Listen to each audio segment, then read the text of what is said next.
Pengertian rekonsiliasi fiskal. Pengertian rekonsiliasi fiskal terdapat dalam akuntansi dan perpajakan, di mana dalam akuntansi, rekonsiliasi fiskal merupakan salah satu cara untuk dapat mencocokkan adanya beberapa perbedaan yang terdapat dalam laporan keuangan yang juga telah disusun berdasarkan penyusunan sistem fiskal. Rekonsiliasi fiskal dalam akuntansi, seperti yang kita ketahui, yaitu berbentuk berdasarkan standar akuntansi keuangan yang berlaku di Indonesia, di mana umumnya belum tentu sama dan sesuai dengan peraturan atau ketentuan perpajakan yang ada di Indonesia. Sedangkan dalam perpajakan, rekonsiliasi fiskal dilakukan untuk menyusun laporan keuangan suatu perusahaan di mana harus sesuai dengan peraturan fiskal yang ada dan kemudian akan dijadikan dasar untuk pembuatan SPT PPh suatu perusahaan yang akan dilaporkan kepada kantor pajak. Rekonsiliasi fiskal dalam perpajakan terbentuk dalam bentuk lampiran SPT tahunan PPh badan, yang dimana di dalamnya itu berisi tentang penyesuaian antara laba rugi komersial yang dihitung sebelum adanya pajak dengan laba rugi yang sudah dihitung dengan ketentuan perpajakannya, yang disusun atas keseluruhan pengeluaran atau beban dan pendapatan. Di dalam rekonsiliasi fiskal terdapat dua koreksi, yaitu koreksi positif dan negatif. Di mana koreksi fiskal positif adalah koreksi yang mengakibatkan laba fiskal bertambah atau rugi fiskal berkurang. Koreksi positif juga diartikan bahwa laba fiskal akan lebih besar dari laba komersial.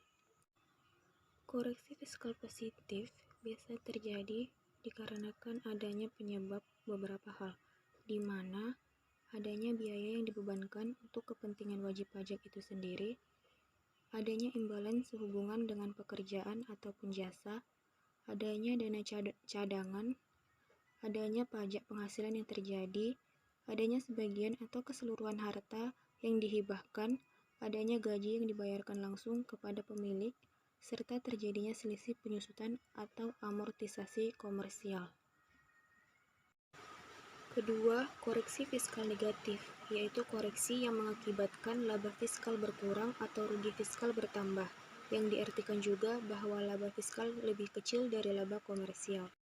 Koreksi fiskal negatif memiliki beberapa contoh, di antaranya 1.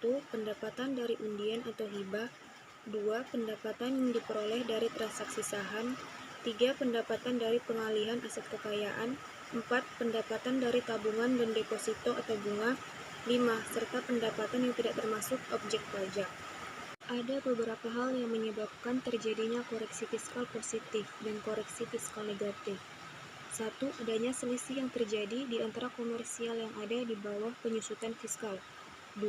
Adanya penghasilan yang dikenakan pajak penghasilan final dan penghasilan tersebut tidak termasuk ke dalam objek pajak, namun termasuk ke dalam peredaran usaha. Dan yang terakhir, adanya penyusutan fiskal negatif lainnya.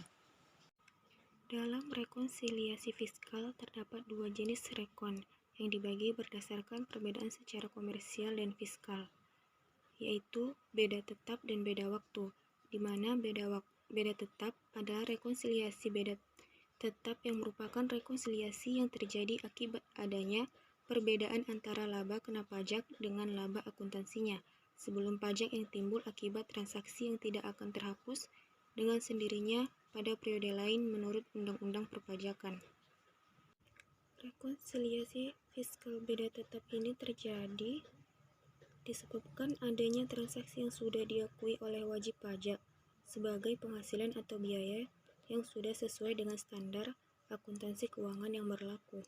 Sedangkan rekonsiliasi beda waktu merupakan perbedaan waktu yang ada pada sistem akuntansi dengan waktu yang ada pada sistem perpajakan. Rekonsiliasi beda waktu menyebabkan transaksi yang ada menurut akuntansi komersial dan pajak menjadi sama. Hanya saja yang membedakan adalah waktu alokasi pembiayaan tersebut.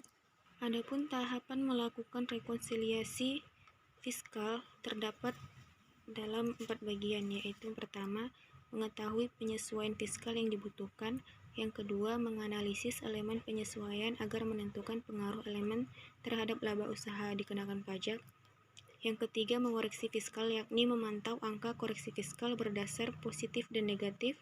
Dan yang terakhir, menyusun laporan keuangan sesuai fiskal sebagai lampiran SPT tahunan PPH.